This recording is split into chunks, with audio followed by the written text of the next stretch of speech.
Zombie man, gonna put you in the can. Hey, zombie man.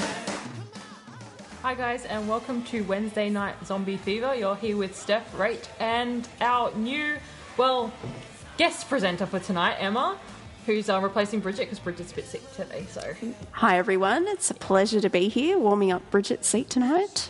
You've been here before, Emma. Yes, I have. Mornings with Rachel. Listen to it, everyone. It's called Breakfast with Rachel. Breakfast with Rachel. I don't think it had a name when you were on it, though. Anyway, so our topics for tonight, we're going to be talking about stupid instructions on products. So really dumb things that a product has said, you just think, why? Why is that on there? Anytime a school teacher has kind of lost the plot, gone a bit strange, went off at a student for no reason, that kind of stuff. Rachel, we've all got at least one example of that, I'm sure. Definitely. Rachel will be reviewing, a little bit different tonight, we'll be reviewing a book instead of a movie, but she'll be reviewing Dan Brown's Inferno, and she's his new book. We'll be doing reality TV, so the different types of reality TV, and do you like reality TV? And also, because we were watching infomercials today for quite a while, we'll be talking about infomercials. Because I do find them quite interesting, and yeah. Sticky. Sticky's awesome. That guy is awesome. Alright, so we'll go straight into our songs for tonight. Yeah, as always, keep your song requests coming on Facebook. But first up, this is Group Love on 2BACR 100.9 FM. Welcome back to Wednesday Night Zombie Fever. You're here with Steph, Rach, and Emma tonight.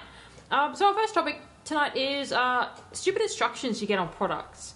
And Rachel picked this topic because she has a bit of a story about...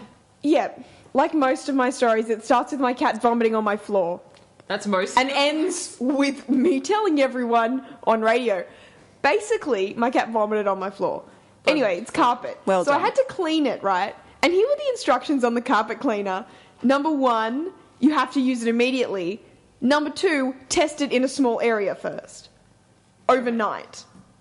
To see if there's any discoloration. Okay. So those two things don't go together. No, because you're not going to be really testing the carpet cleaner on every single piece of carpet when you first buy it, right? Yeah. So basically, you're only probably going to buy carpet cleaner if you have a stain or something. Luckily, I already had carpet cleaner, so I didn't have to go buy it. But, yeah, you've got to choose. Do you test it or do you use it immediately? Because you can't do both, so I just think that's a dumb instruction. Well, I've got a jacket that has a pretty dumb instruction on it, which is wash when dirty. Which I think is quite obvious. Fairly common sense. But I think maybe it's there because... I keep speculating about this, but maybe it's there because people might want to take the jacket to get dry cleaned. So it means wash instead of dry wash it clean? when it's dirty, but wouldn't they just say, machine washable? Yeah, or they just say don't dry clean. Yeah, or like wash when dirty. It just seems really odd. But I'm one of those people who, if there's instructions on something, I follow them to the letter because I'm a little bit paranoid, especially medication.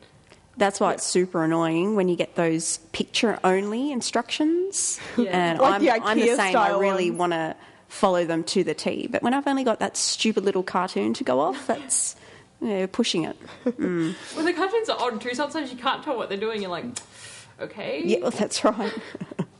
But Like, there are definitely instructions that I think I've not quite followed. Especially, like, on...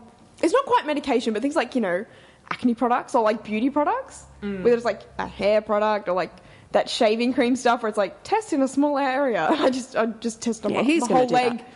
just imagine you get, like, some hair product and it's like, oh, test in a small area first. And then you put it in your hair and all your hair falls out or something. Like, oh, no, I didn't test in a small Should have read Isn't those it instructions. better to have it all gone than a patch? Well, you test a tiny little patch, I suppose. Then you wouldn't be like, oh, you test like a patch on your leg or something. We have had a comment on Facebook that says, I think they meant spot testing, referring to the carpet cleaner. I know, that's my problem. How can I spot test when the instruction is to use it immediately on the stain? I can't use it immediately on the stain if I have to do a spot test and leave it overnight first. That's my problem. I understand the concept of spot testing. I mean, it's carpet cleaner, like stain remover. You'd only use it spot using. I mean, I'm not going to clean the entire carpet because there was a little Indy accident on a tiny fragment of it. Rachel's cat's name is Indy. Yes, well done, Indy. The entire thing was redundant because we've got carpet squares, so I could have just Ripped up the carpet square. switched the square. But then we wouldn't have had anything to talk about, Rachel. I could have talked about carpet squares and how useful they are, but I didn't have to because I decided to risk it and just clean the carpet. Yep. And you did a good job of it too. The carpet cleaner worked at the end. Yeah. You didn't have to spot test anything. Nope. Nope. I was scared because I was like black carpet squares, and there was some sort of bleach in there. So our topic has reverted into talking about carpet. So we will continue on to our next song, which is, Rachel? I was going to say full carpet versus carpet squares. Let the debate. Yeah, okay. We'll get into our next songs. These are we've got two requests coming up by Rod Stewart and by the Zombies. They're the artists. Requested by Rod Stewart. Wow, I didn't know he listens to our show. The artists, not the requesters. They were requested on Facebook. Up on the Facebook page, we've also got some of our previous episodes, which I'm slowly getting onto Facebook. Yeah, we've posted our podcasts on YouTube. So if anybody wants to go and relive the awesomeness that is Zombie Fever, or just like to laugh at us for all of our mistakes. Or if you've got any friends who don't believe that a radio show could be that bad, have at it. Because, the evidence is definitely there. Everyone who'd like to see it. Anyway, first up, this is Rod Stewart with Do You Think I'm Sexy on 2BACR 100.9 FM. You're back on 2BACR 100.9 FM, and you're listening to Wednesday Night Zombie Fever. Steph, Rach, and Emma tonight. Okay, so we're talking about school teachers. So everybody's had that weird school teacher that's just lost it and gone a bit crazy during class, and Emma came up with this topic today because... Well, I was reading in the MX newspaper today this article titled Principal is Well Off Key, so have a listen to this guy. A head teacher who lost his temper with the UK school's electric organ during morning assembly punched it before repeatedly reversing over it in his car. Malcolm Hayes, 49, snapped when he couldn't work it during assembly at the primary school in Kent. And after punching it, he stormed outside with it and ran over it several times with his car. And currently the long-serving head teacher is on sick leave at the moment. So there you go. Can you imagine being a kid in that morning assembly, just watching your, not only a teacher, but the principal, just losing the plot? Yeah, I don't think I've ever had a teacher that's gone that crazy. That's quite extreme. We do have a few stories. Like, we all went to school together, so we have a few stories about strange teachers. And I remember one in particular that involved you, Emma, which was we used to have assembly for maths or whatever in our quad. And we'd take all the chairs out and we'd do our thing, and then we'd have to take the chairs back. So I was sitting in homeroom after I'd taken my chair back with a bunch of my friends and stuff, and we were just sitting there, and we could hear our vice principal over the PA, and we just hear him yell, "The zookeepers run the zoo, not the animals." And little did you know, he was referring to me. Yeah, so after that, at lunchtime, we all got together, and Emma's like, our vice principal yelled at me that the zookeepers run the zoo, not the animals, and the entire school heard it because it was over the PA. So I don't think he realised that anybody could hear it. Oh, no. Or perhaps he did. You have to think. Maybe that was his intention. His intention all along. He did have a little bit of a problem with you occasionally, didn't he? The very odd occasion where I would do something wrong, he was there to see it happen. Like when I tiptoed through the rose bushes. Again, he got on his, megaphone and just blasted. Yeah, let me have it, for want of a better term. Yeah, yes, memorable. I didn't really have that many weird teachers, though. You guys did. Oh, yeah. I had weird teachers, and then I just had bad teachers. Yes, or a mix of the two. Yeah, there was one teacher, a student asked her to slow down. It was in maths, and someone said slow down or repeat something, and she just said no. Just like that. Like, what kind of a teacher is Amid that? heavy sighing, just really frustrated. If you're not learning, it's your own problem. Why are you taking math if you don't already know this? Sort of attitude. That was really odd. That same teacher also once made it across the entire length of the classroom demonstrating how to answer questions on a calculator. Do you recall that? She really did, like, go hard on calculators. She really put them through their paces. Oh, yeah. Really punching them. Mm-hmm. Yep. Actually, I do remember I have a bit of a story about that same teacher because I had a calculator at school that was different to everybody else's calculator. I thought it was awesome. Nobody else did because they couldn't figure out how to do some stuff on it. And it went through all the teachers in the maths department and it came to her and she just would not let it go. But even she couldn't figure it out. She was there for ages trying to figure out how to do this. I think it was like trigonometry or, something there, but just did not want to do it. But, we've all got those stories, and if anyone out there has some even better ones to share, we'd love to hear about it on Facebook. Yeah, let us know. Yeah, let us know on Facebook. And I think everybody can tolerate a little bit of going crazy like that. But that sounds excessive. Oh. To run something over with your car. Repeatedly. Yeah. Maybe not just teachers. Like, does anybody know of any instances where somebody who is meant to be really professional and calm, just by virtue of their job, has lost it and done something stupid? Actually, I had someone I worked with go absolutely psycho on the phone. I can't remember who she was talking to. It might have been a family member. But I used to sit just outside her office, and I just hear one day this hysterical screaming and yelling on the phone, and then she's just pounding the phone on the table, like bashing it. Always take it out on the phone. Yeah, she slams it down and she walks out of the room. 2 minutes later, she comes back giggling. So I'm really not sure I'd be what worried. happened there. Yeah, it was quite scary. Yeah, so if anybody has any comments about teachers or professionals going a bit crazy, let us know on Facebook, and we'll move into our next song requests. Yeah, so far they're all requests. In fact, people have stopped saying please. Come on, people. Just play this Play song this, for me. play it now. Incidentally, that's a very long song, so I can't play all of it because we just don't have the time. But I will play part of it after. That's Rush. But that will be after Biffy Clyro with Mountains on 2BACR 100.9 FM. Okay, so we're back. You're back on Wednesday night in Zombie Fever. We had quite a few people with their teacher stories or people just losing it stories. We had one person saying that their IT manager absolutely lost it and smashed a computer and then chucked the mouse at the person who was using that computer. So, a bit of a brain snap there. And quite a few brain snaps over furniture. Some student was threatened with being hit with a chair. Some teacher threw a desk out a window. Yep. I witnessed possibly one of those teachers on Facebook being mentioned, but No names, guys. Okay. It's too late. Oh, Too no. late for some no of them. names, but this particular teacher dragged a student across the room. Did you have a teacher that put a kid in the cupboard? Yes, I do. Oh, that's a different one. Oh, what a good story that was. Oh, good memories. Yeah. Was there somebody listening to this right now going, wait a minute, these aren't fun stories. It's child abuse. But that's right. She placed him there in this little alcove, between the Placed him. between the wall and the cupboard. And then a while later, she came back and she's like, "What are you doing there?" And he's like, "Oh, miss, you put me here."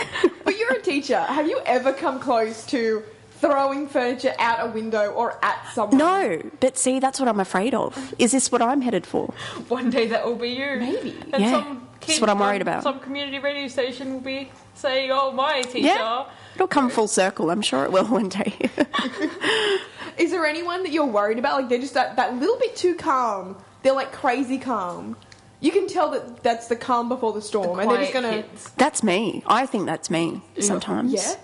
Sometimes, you just get so worked up. You feel it's coming close, but you just, that calm voice Actually, just creeps I had in. a teacher that was quite Oh, is that your calm teacher in primary school until this one kid mucked up so much. She just went off at him and told him he could teach the class and that she was going to be the student. So she got him, she pulled him up to the platform where she was writing on the blackboard. She sat on the ground with the rest of us. I was in like year 1 or something.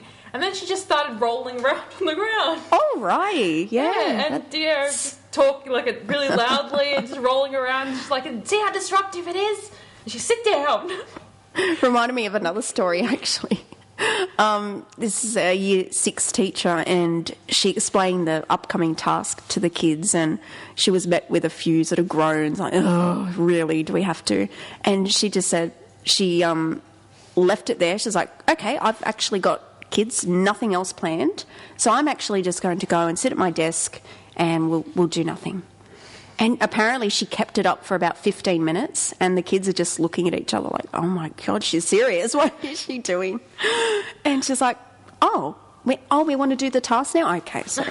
That's awesome. I'd like to try that one, yeah. That's really cool. But yeah, she just admitted, she's like, yeah, I've got nothing else planned. This is what I was going to do. Sorry. Some teachers are cool like that, though.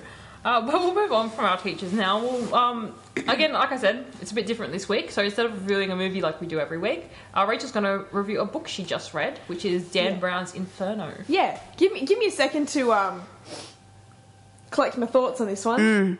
I might remember it, but I've been kind of run ragged over the past few minutes because I've been trying to keep up with everybody's requests, which for some reason have all been over 8 minutes this week. Not pointing out anyone's brothers in particular, Emma, but people have requested very long songs that I've been finding. And in addition, Stephanie... It's not my fault! No names, people, no names. She's not responsible for this, but I'm going to blame her anyway. I had to update to the latest version of iTunes, and it no longer has iTunes DJ, and I'm confused, and I want to go sit in the corner and listen to Adele, but I can't find it on my new iTunes. Anyway, to sum up, Rachel does not like the new iTunes. Please bring back iTunes DJ, which is what she uses to run the music on this show. Yeah. But Dan Brown's Inferno, which is what we're talking about right now. Yeah. So I have some music to accompany this, but I've got no clue how to find it. Basically, Dan Brown's Inferno. This is the follow-up to Angels and Demons, which was the follow-up to Da Vinci Code. Okay. So it's got Robert Langdon, and it's pretty much the exact same formula. For anyone who's familiar with this, now this isn't going to be surprising, and I don't think that mentioning Da Vinci Code or Angels and Demons is going to be a spoiler, that they were pretty much the same formula. Robert Langdon and a woman run around a city or cities in Europe solving centuries-old clues in order to prevent a catastrophe, basically. And this one is no exception. It's the same thing. Basically, Robert Langdon and a woman... with a sufficient amount of childhood damage, for good measure, because... That's how women they're are in Dan Brown books. Oh, yeah, actually there's 2 of them, and then, yeah. So they basically have to race against the clock to prevent, in this story, an outbreak. Okay. Some sort of disease outbreak. So there's a lot of imagery relating to the plague, and the title of the book comes from Dante. And Dante's Inferno. So that's basically what they're deciphering. Whereas in the Da Vinci Code, it was Da Vinci and things relating to Bible and Christ, and then Angels and Demons, it's statues and things around the Vatican. This one, it's interpreting places and things related to Dante's Inferno. It's a good book. It's an easy book. If you don't like Dan Brown, you're not going to like it because it really is copy and paste. I don't like Dan Brown. But anybody who knows me won't find that surprising. Yeah. But if you're looking for a really easy read, something quick, and yet that's quite fast, because I do find that he's quite a fast writer. Yeah, and that's another one. Yeah. One other thing I don't like about him. But anyway, Well, there are some times where you think he is sort of babying the reader a little bit, and he does tend to repeat phrases in terms of saying that, oh, this is the best sculpture ever, this is the best example of this piece of architecture, this is the best cathedral, this is the greatest, the highest, everything's just the best at everything, which gets a little exhausting. There's no mention of, okay, it's just an average chapel in this nowhere place that has nothing to do with anyone. Everything's the greatest. yeah. And it's okay if you... It's a great book if you really want to read about places within Italy. This one's set in Florence and places. So it really is good if you want to get that architecture, if you've got an interest in history, and if you like a detective novel as well, it's great. But there are problems with it. In addition to sometimes babying the audience and going really slowly, I think the character of Robert Langdon, you're kind of wondering, how does this one man know so many very specific details on a variety of topics? It made sense in Angels and Demons because it was still Christian mythology of a particular period. But he's just branched out in this one. Yeah, like it's similar because obviously Dante's Inferno is still related to Christianity, but yeah, you really think that his expertise on symbols is being stretched because it's not just symbols. Okay. So, what would you give the book then? Out of, say, 10? I would give the book probably an 8 out of 10 based on some of the other books that I've been reading at the same time because it's a very easy book to read. Yeah. Well, and I don't think Dan Brown is necessarily a poor writer compared to a lot of the other popular books at the moment. Think of books that are widely popular. 50 Shades of Grey, Twilight. We do a lot of Twilight bashing on this show. We do, and I know I'm trying to cut down on my Twilight bashing. I've got patches for it. Look, but it's a problem. Okay. I don't like Dan Brown. Everybody who knows me knows this. I rant about him. I used to rant about him and constantly. Now a whole bunch of people who don't know you know it too. Okay. My problem with Dan Brown is I have read 2 of his novels. I read The Da Vinci Code like everybody else in the world has, and I also read Digital Fortress, which is completely... Well, it's meant to be a completely different plot. It doesn't have Robert Langdon in it. It's a completely different set of characters. And this is... from what I remember, because I read it a while ago and I didn't like it, it's about government ciphering team. Like, they decode messages and things like that. Mm-hmm. It is exactly the same as the Da Vinci Code. You know, the same plot, the same formula, the same characters... Even though they don't have the same names, they're the same characters. And that Dan Brown twist at the end, same thing as the Da Vinci Code. I find that his characters are very one-dimensional. They don't have a lot of personality. And they're very, I don't know, boring to me. And his plots do move really, really fast. And some people like that. I don't. I like to be paced well. You know, when I'm going through even a book or a movie, I don't like it to feel like the character is constantly being thrown into something new. You know, give them a bit of time to settle down into a new environment, that kind of thing. These are my main problems with Dan Brown, and from what Rachel has said about Inferno, I don't think this one's going to be any different. I probably won't read it. If you don't like the formula, you're not going to like this one because it is pretty much the same. Although I have to say, with regards to the twist, there is a solid twist at the end. Okay. It's the typical Dan Brown red herring, but a solid twist. Yeah. Have you read any of Dan Brown's books, Emma? No. No? Never read any? Any desire to read them? No. Yeah, good, don't. Okay. Done and done. The one teacher is the one who hasn't actually read these things. What do you think of that sort of genre, that following clues? Because, I mean, National Treasure did this. It's the old Sherlock Holmes sort of thing as well. Sherlock Holmes I like, though. Yeah. This Robert Langdon kind of... Look, it's not a bad premise. I don't think the story itself is bad. I just think that he's not original. You know, okay, Da Vinci Code wasn't a bad book. I didn't particularly like it. It wasn't bad, though. But then his books are all the same. So I don't feel like he should be as popular as he is when he only has that one story in his head. I think this book may have been better if he didn't have Robert Langdon. If he'd had... It still would have been the same formula. Else. Same like story. if it was the same sort of formula, but not with Robert Langdon, because you're kind of wondering, okay, if he did all of those things in Angels and Demons with the Vatican, and if he's that sort of, if he has that renown, particularly within Italy, and within these circles of, you know, religious imagery and things, it does come up because he does get access to museums and connections with curators and things throughout the book. But you think, well, why doesn't he just go to the Vatican and say, hey, remember when I helped you guys out with not blowing up the planet? Well, I think it was just going to be the Vatican that was going to get blown up in Angels and Demons. Oh, I haven't read Angels and Demons, and I neither have I saw the film.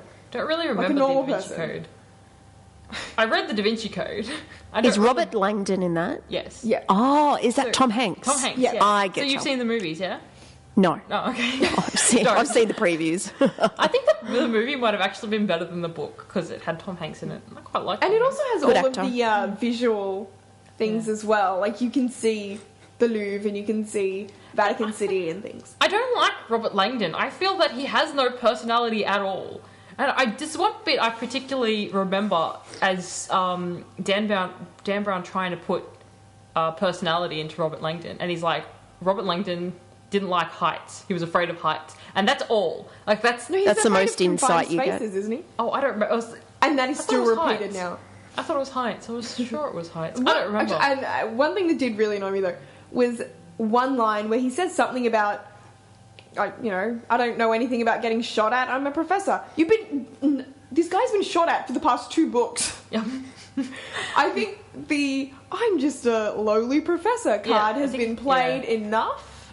Yeah, I think, when you're running away from people and people are trying to kill you and you've got crazy monks chasing you and all this kind of stuff, I think you're not just a simple professor anymore. Yeah. Indiana Jones never claimed to be a simple professor. So, I wouldn't like to put Robert Langdon and Indiana Jones in the same category because Indiana Jones is just awesome. There are times where you kind of think, what is he doing here? Like, it really is as though Dan Brown is trying to make, like, archaeology or ancient history kind of life or death in the present day. And I studied ancient history. That's what my undergraduate degree is. Yeah. And yet I don't think I'm going to save the world anytime soon through my understanding of Cicero's letters. You know what I mean? It's just not something that's going to come up. Well, if you do, we'll get Dan Brown to write the novel for it. Yeah. So it'll be adapted into a screenplay. Yeah. To sum up this segment, if you like Dan Brown, read Inferno because you will like Inferno. If you do not like Dan Brown, do not read it because you will hate it. And also, if you're just a casual reader, I definitely recommend reading it because it is something that you can just read on the train. Yeah, I'm not a casual reader. I get invested. And I do this thing where if I don't like the character, I don't want to read the book at all. So I was reading this series. I've been reading this series for a little while now. I was really excited for the next one to come out. Is this about Twilight again? No. We promised we wouldn't. I was excited about the next one to come out because I quite liked this character. Definitely not Twilight. And then the next book came out and he just became a wimp. And I'm like, what happened to you? You were so awesome and mysterious and just awesome. And now you're like, you've found this girl and you're like, I'm going to get married to you. So now I'm a country bumpkin again. It's just, it really pissed me off and I haven't finished reading the book because of that. So I'm quite hard to please, I think. But anyway, let's move on. Yeah, let's move on to our next set of songs. These are some more requests. We've got MacArthur Park and then Spaghetti Bolognese coming up. You're listening to Wednesday Night Zombie Fever on 2BACR 100.9 FM. Hi guys, and you're back on Wednesday Night Zombie Fever with Steph, Rach and Emma tonight. So today we were watching TV at Rachel's house, which is what we do on Wednesdays when we have nothing else to do. And a whole bunch of ads come on for like different reality TV shows. It just feels like TV is swamped with reality these days. I remember when I was... We're using the term reality lightly. Well, reality covers a lot of different topics, really. And we've kind of categorized them into 3 different categories. Anyway. Yep. Subgenres. Subgenres, yes, that's a better word. So we've got like the competition shows, that's your like Amazing Race, The Mole, Survivor, those kinds of shows. Then we've got the documentary style. So they're the, your Kim Kardashians, The Hills, Emma Said Like, Bondi Rescue, or those kind of shows. And then you've got the kind of occupational ones like Ice Road Truckers and Storage Wars and, those kind of ones. And Rachel looks kind of distressed over there. I don't know what's going on with her. It's like I finally figured out how to do the podcasts and then everything I knew has changed. It's all right. We'll figure it out later. Just listen to our conversation now. Does anybody know how to ask a question on Facebook now? That's because the ask a question option isn't there. Don't worry about it. We'll do it later.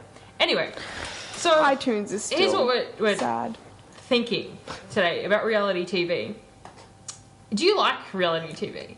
For one, is it something? Do you think it's something that's good for TV, or would you rather a scripted, sitcom or drama? Or it really depends on the type of show, because I love the real reality type shows like Border Security, Bondi Rescue, like we said, Bondi Vet. I think they've got a real place, but I don't actually mind Bondi Rescue. Yeah. I thought that was it's a quite good. Yeah. Did you go through the categories? Yeah, I did. You just weren't listening. Yeah. Sorry.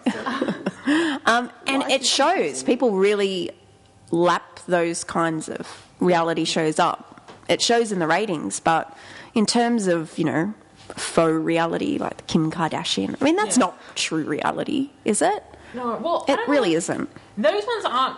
I don't know if they're scripted at all or if there's an element of fakeness about it, isn't There's there? definitely definitely. scripting Like that and Bryn editing Edelstein as one. well. Yeah, My but- bedazzled life. I mean, really. What was the one that we had here, The Shire?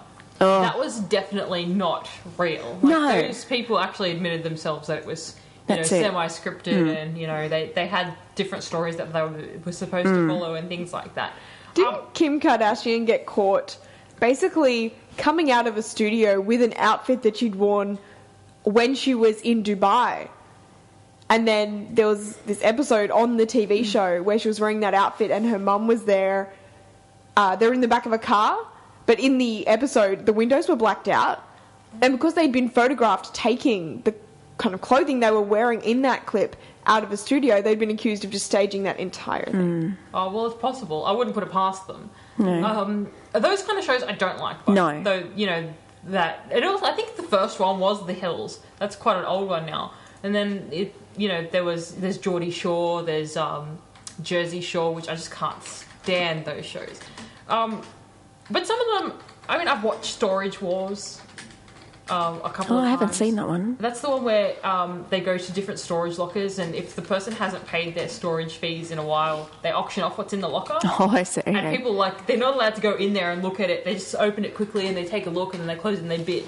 So, and then I think that one's staged. Because a lot of the stuff in those lockers, nobody would forget that they had that in there. Like, there's been cars in there, there's been, thousands of dollars worth of, old baseball stamps and things like that. Nobody forgets that they have that kind of stuff. Unless the Yeah. person has, passed away and they've just left that without their relatives and things like that.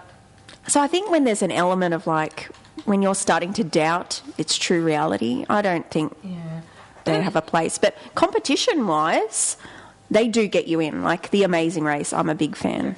I love competition Yes. reality shows. Yeah. I think it's so much fun. Staged or unstage, I can deal with those. Well, I think that I forgive more of the staging and editing and things with those competition shows. Yes. Because you know that just to have a show, Yeah. they have to do some sort of... Clever Yeah. editing and such, like Yeah. Celebrity Apprentice being one.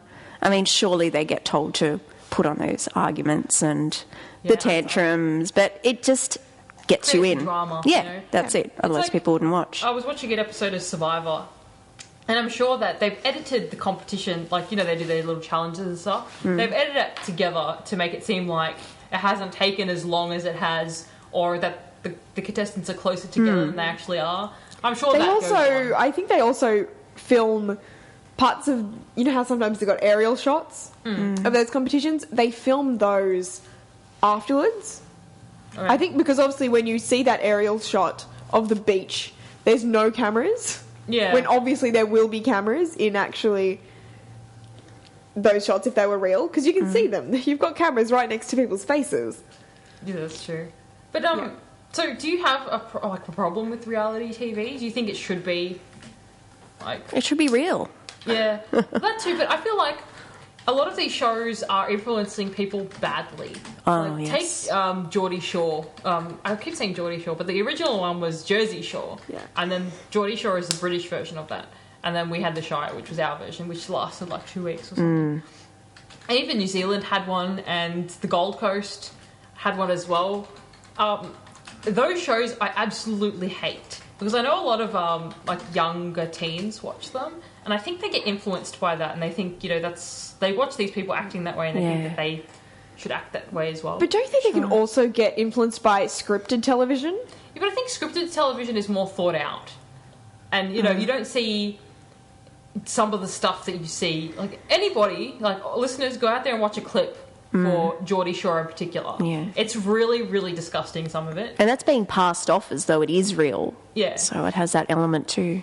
Yeah, and these people become really famous. I think the girl's name is Snooki from... Yes. I know this because I go to bed really, really late. And after Craig Ferguson's Late Show, which finishes at 12 o'clock at night, 12:30 in the morning,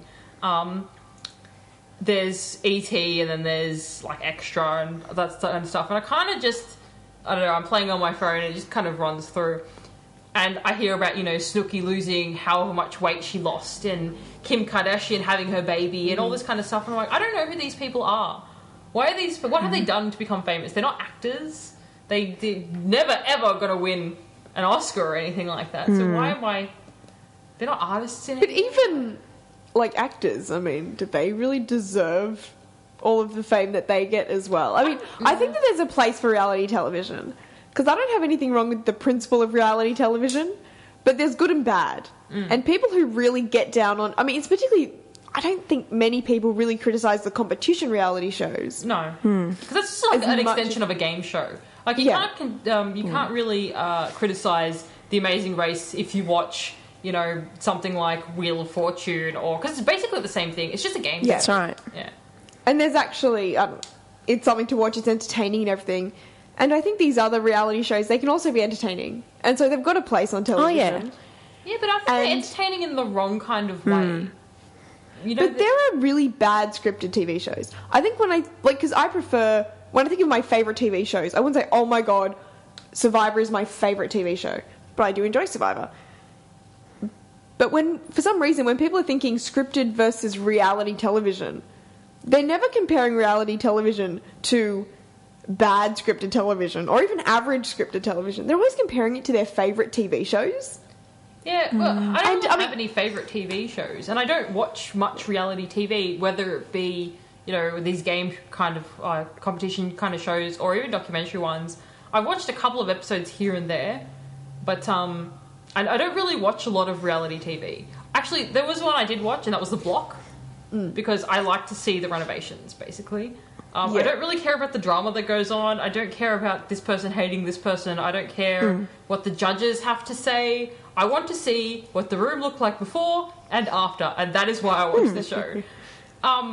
That's the only one I really watch, reality TV-wise. But otherwise, I don't.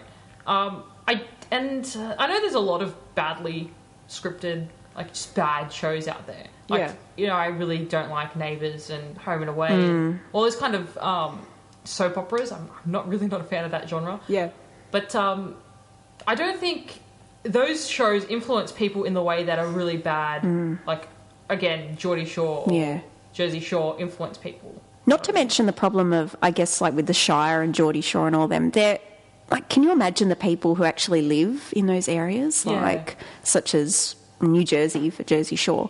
Like, that's also misrepresenting those people. That's a whole nother problem too. People that live in the Shire as well. And like, that's not us at all. That's and you've right. got these, like, you know, snobby, stuck-up girls. And it's not even them. You know, it's not real. A lot of people watch these shows and think, oh my God, I want to be like that person, especially younger kids. Yes. Like, you're a teacher. Do you worry about it with your...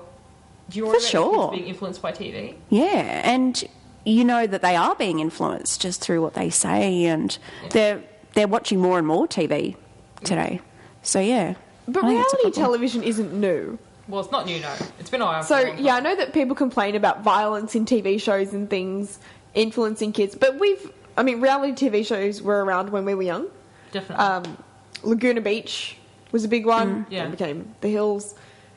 And competition reality shows as well were also around. But I don't feel like I was influenced by those as much as things like The Simpsons, for example. I think it's really influenced my sense of humour and things. Like, I think I'm more influenced by shows that I really enjoyed than those ones like that. I think that when we were in that stage of being really influential, like, you know, being influential... We've never been in a stage of being influential. Easily influenced, that's what I meant. When we were in that kind of stage of our lives, reality TV wasn't big, you know, and really the kind of there's a lot more exposure today. I guess because we'd have so many to the more wrong channels. types. Yeah, and the kind of shows that were being focused on when we were younger weren't these reality shows, you know.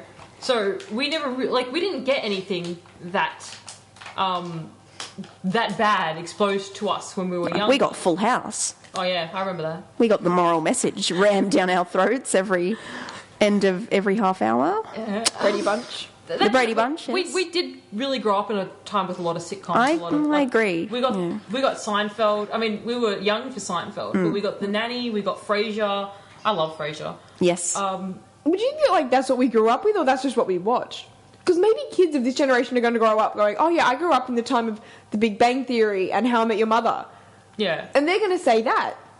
Maybe they don't think of themselves as growing up in the time of Jersey Shore. But I never even remember any of these reality... But not the... Okay, I'm not talking about the game show ones. Because I think that they're really, really different kind of thing than we're talking about.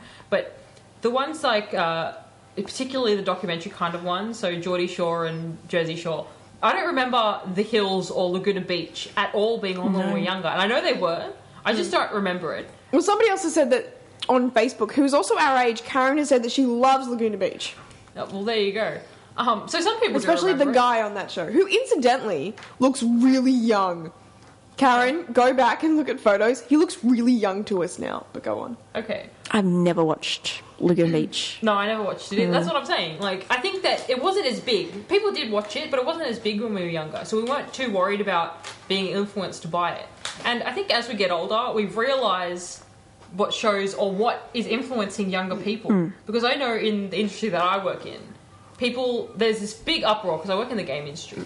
So this big uproar about violence in video games and how video games are influencing people. And a lot of people say, it's just the same as TV. It's the same as watching TV or movies and all that kind of stuff. There is some really bad stuff in there, though. And I think that does influence people, and you shouldn't be letting kids of a certain age watch it, because they will get influenced by it. And I think the reality TV is the same.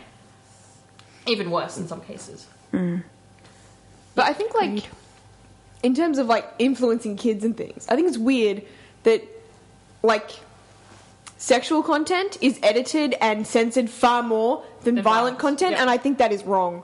Yeah. I Like, agree.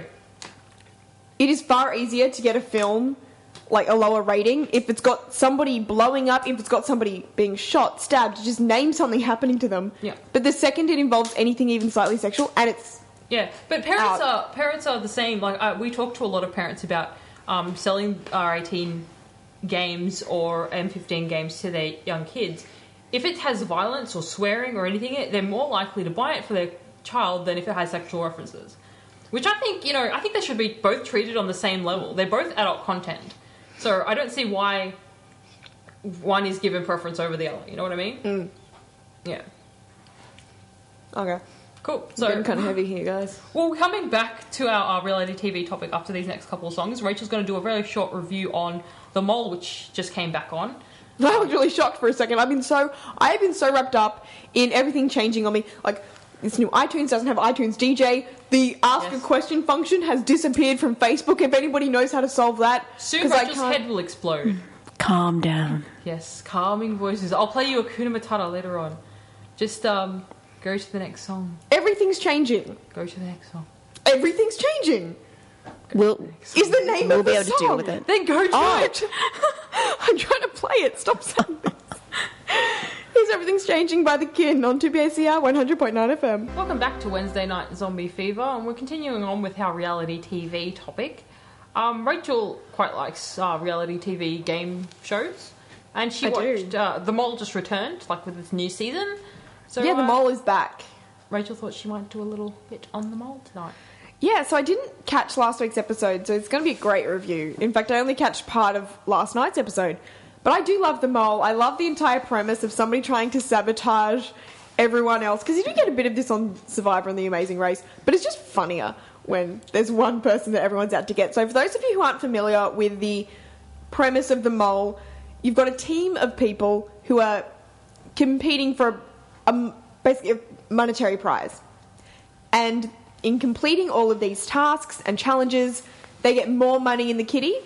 So that at the end, for whoever's winning, they get more money. And it's the job of the mole to sabotage this so that they get less money. I don't know what the mole gets if they win. I think if they're the last one standing, they get all the money themselves. All the money.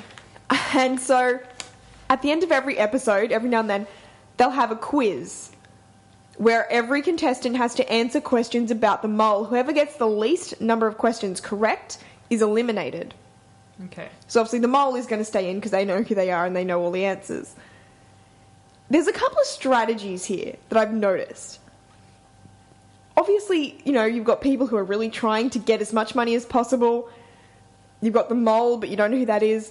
But then you've got people who are pretending to be the mole so that other contestants will get all of their questions wrong and hence that person will be safe in the game. The problem is that strategy only works if you know who the mole is. It doesn't work if you've also got no clue, because you could also get all the questions wrong. That's true. So it doesn't really work. It also means that people just may not trust you because they think you're the mole. So I was trying to figure out who the mole was. So the challenges themselves, they are very Amazing Race-ish, except that everyone's working together as one large team to get this money instead of individual teams. So but more the whole time, Survivor-ish then? oh, again, but they're not competing against Another team. another team, and you're not sort of voting people out. So there's no point in really, being somebody's friend or forming alliances because you have to answer the questions yourself. Yeah. And everybody else is answering the questions themselves. So there's obviously an incentive for the mole to make sure nobody knows that they're the mole. But there's no, as far as I can tell, there's no detriment to the mole if somebody does figure them out. Because it just means that they can answer all the questions correctly. Yeah. Like, the mole can't get eliminated. Yeah. What if everybody finds out who the mole is? What if everybody's like, oh, we know who the mole is. It's just so easy that, this person's the mole. We just know. Well, that's the thing. I would have thought that the mole would be really easy, but it's actually quite hard. I am trying to figure out who the mole is, like most other watchers. And here's the thing. You've got people pretending to be the mole, so that complicates it. Although they say, I'm pretending to be the mole, so you're like, yeah, okay, Yeah, what whatever. if the person actually is not pretending to be the mole? They're the mole, but they're saying, I'm pretending to be the mole. Well, they're not telling the other contestants that they're pretending. They're only telling Yeah, they're telling the you. audience. But the thing is, that just makes people just going to either vote for them, well, not vote for them, but like fill out the questions as though it was them, or they're just not going to give them any responsibility whatsoever, and stop trusting them, which means that they also can't help get the money. That's true. It's a stupid strategy. If you ask me. Yeah, it is a stupid strategy. And one of the guys who was doing this last night was the one who went home because he obviously hadn't thought through that strategy. The other thing is that I don't know whether people are just dumb or they're being the mole. Dumb. I'm going to vote for dumb. Well, some people are quite dumb. And then they're clearly being quite mole-ish. There are others who, aren't being quite mole. But here's the question. What would be your strategy if you were the mole? Because there's two strategies you can take. Number one is being really active in all of these competitions and things. The other one is being really passive and just relying on other people to screw up. But you have to somehow sabotage getting things. So should we be looking at the people who are really actively trying to be involved in things and screwing up or something like that, or who seem quite calculating, or the people who aren't doing anything? Well, I think you go for the passive people because I think that if I was the mole, I would think that people are going to be... If I'm active in a challenge, people are going to think this person's being way too, invested. They must be the mole, and they're screwing up every time. They have to be the mole. Whereas if you're a passive person and you just kind of wait for someone to suggest something, wait for someone to suggest the wrong thing, and then you kind of just back them up, that would be... That's a lot more sus, isn't it? Well, that would be my strategy because I think, somebody suggested, oh, let's do this, and you're like, I know that's wrong. I'm going to go with them because I'm the mole. I'm obviously, and you're like, oh yeah, I think that's a good idea, and that's all you have to say. I think that I would, if I was the mole, I would definitely encourage people to think of the mole as other people. Yeah, but then if you're pointing at people too, people are going to think, oh, why are you? But I mean, like, pointing at if them? somebody else suggests, look, I think that person's the mole, you say, yeah, I think so too. I saw them do this. But you wouldn't go up to someone and think, I think that person's the mole, because then they're going to think, why are you telling me this? Yeah, and again, it's doing something active that kind of puts you on the map. But I think you have to wait for other people to act first, and then you just kind of go with them. That would be my strategy. So I'll give you an example. This is one of the challenges that was on last night. They had to find their way to clues around Melbourne to reach a certain location in time. They were split into two teams to find, basically two each of these 4 clues. And then there were 2 navigators on the top of a building directing each of these teams to their locations. So there's only one mole. But that mole could have been one of the navigators. It could have been in one of the teams or the other team. And there were dumbasses / the mole in every one of them. So, like, one team just didn't want to share their clues. One of the navigators was just an idiot. And then, you've got people on the other team that weren't being very cooperative either. So, in other words, the mole doesn't have to do much in this show. They just got to sit back and let all the idiots kind of take over. Well, yeah, you can either just let the idiots go, or, yeah, you can actually take an active part. Because actually won that challenge. Okay. So the mole sort of failed. But here's the thing. The mole has to sort of take an active role. There's no way you can just sit back and watch everybody else. Because if you're a navigator in that scenario, you have to actively navigate. Yeah. But you can't be too obvious. If you're the mole, you can't be too obvious in saying, I think you should go this way. It's a completely wrong way.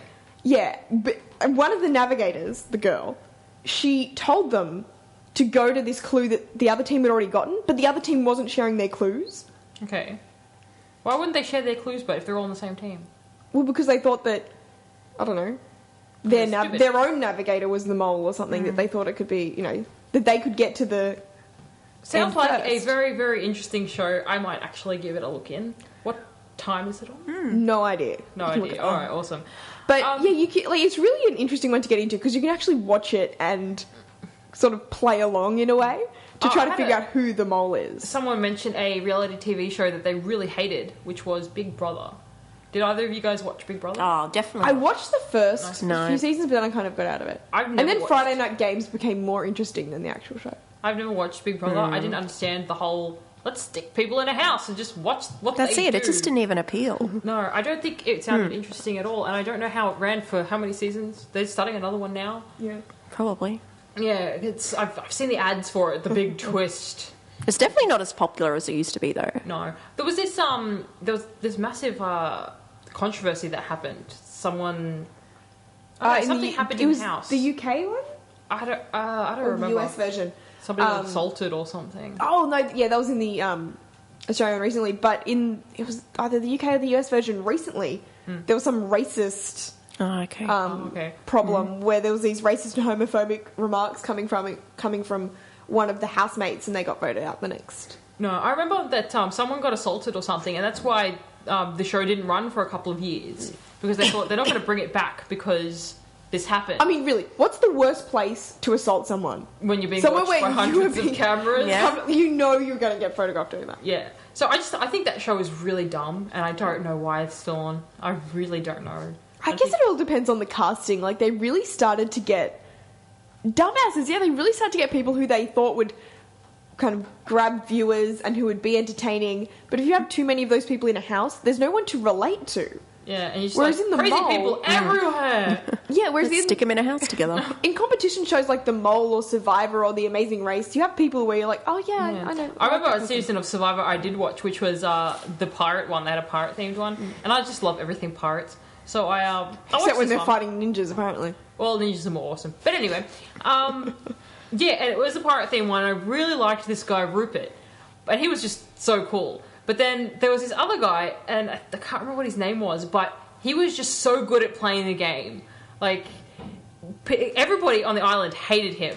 Like, 100% hated him. But he didn't get voted out. He was in the final 3 because he kept playing people against each other. And he had his friend come on the show because they were doing this challenge for a reward to, I think it was like a spa day or something. You can go and eat as much food as you want and all this kind of stuff. He had his friend come on and say that his grandmother had passed away. And he was, crying and really sad. And they gave him the challenge. Like, everybody decided that, whoever won, he would get, the prize. So they sent him off on this challenge. And he's sitting there, it's like, oh, my grandmother's fine. She's probably at home right now watching Wheel of Fortune. Oh. And I'm like, you evil little... And he just wanted to strangle this guy. But he was just so good at it. And everybody hated him. There's always a few people like that on Survivor or any of those sort of competition shows where you've got to vote people out. Yeah. Where there's that person who everybody... actually, it was on, like, The Bachelor or something as well. It was... No. Bachelor Pad, that was the one, where they actually vote each other out. And, yeah, there was, like... There's always that one person where, like, everybody hates them, but they want to be up against them in the final...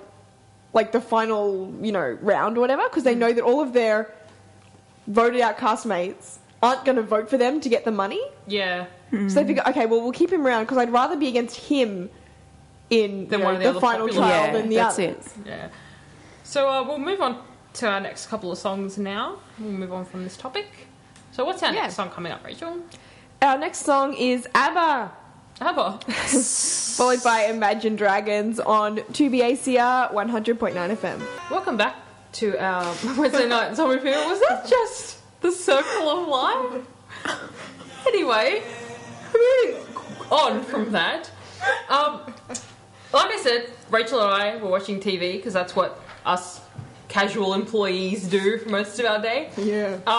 And it's surprising how many infomercial channels there are on these days on free-to-air TV. And we watched a lot of interesting infomercials today. Very interesting stuff. It prompted us to ask the question, what infomercials, what stupid products have you seen on infomercials? Because we saw quite a few today. I mean, not least of them was the, what was it called? The NutriBullet, which claimed that it processed food at a cellular level. It basically, its whole thing, it was a blender. Yes. But it said that it could turn ordinary foods into superfoods by breaking them down and, unleashing the cellular turning them goodness. inside out, breaking up the cells. It honestly kept repeating inside out, cellular. Yeah. It really was trying to make this blender sound so scientific. It just made them sound dumb because it was clearly not a centrifuge. No. Well, I mean, it's a blender. It looked like it did a good job of blending the food, but basically it's a blender. So, and there was also this other blender that cooked soup. So it cooked and blended at the same time. It's basically just a blender with a pot attached. But you can't use it as a normal blender. Because No. it eats things as well. This is the thing with infomercials, I think. These are just products that are being made out as though they're brand new, but it's nothing, like they just got a new name. Yeah. Like the Snuggie, what could you call that? That's just like a backwards blanket. robe. A backwards robe. There you go. And I remember actually when the Snuggie came out, I was watching Rove. If anyone remembers the show Rove Live. Oh, yeah. Yep. And they were all sitting on that couch at the end, and they all had robes on backwards like they were Snuggies. And that was pretty cool. Yeah. But a lot of people like the Snuggie, though. We have a friend who has a Snuggie. Absolutely loves worked well the for them. Snuggie, yeah.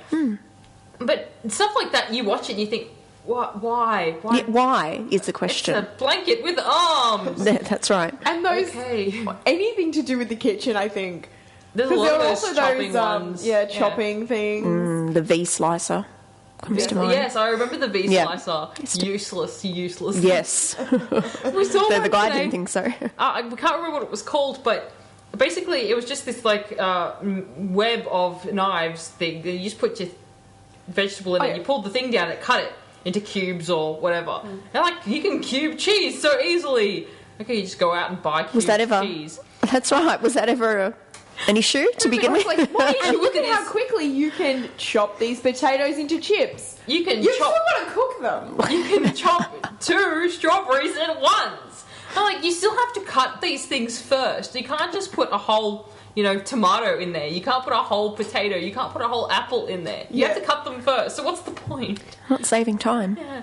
But my favourite one is the Sticky. Oh, And I don't know if anybody out there's seen the Sticky ad, but it is awesome. it's the same guy who tried to sell us such wonders as the ShamWow. The ShamWow, and okay. He's a legend. He is. He's just so funny. And I think the infomercials are supposed to be that funny. Because there's one bit in particular which I liked where he's like, you can get rid of unwanted guests. And he puts the sticky on this like cockroach that's climbing up the wall. And then this guy walks in, he's like, oh, you're playing with your sticky. I'll come back later. So much innuendo, I think, in there. Yeah, definitely. Definitely. That was one of my favourite ones. Yeah. There's another product called the Euro Club. Now, what it is for golfers out there. What are you thinking? I just said this is Euro clubbing. like a club people. Oh, no. URO Club. And for golfers who just can't make it to the bathroom out in the green. Okay. Basically, I'm not sure I have to finish this off, but the top unscrews and they can That's relieve themselves right there on the green. It's a being stick. That's what Yes, No a idea. peeing stick. But that actually comes back to kind of what Steph and I eventually started talking about. What could you do to sort of an existing invention to make it something else? And we were watching the Roomba, and we think you could just make vacuum shoes. Yeah, the Roomba is basically this little robot that runs around your carpet and vacuums up dust and stuff. But yeah, and then we Dust thought of and pets and all sorts of vacuum shoes, and we could demonstrate how much suction they have by walking on the walls and that kind of stuff. We just need to get on board the sticky guy to sell it. Oh yeah, We're onto something. he'd be awesome. Could sell anything. But then I'm going to edit this out of the podcast so nobody steals their idea when I put it on YouTube. then I thought, Sure. it's sad because somebody would actually buy these vacuum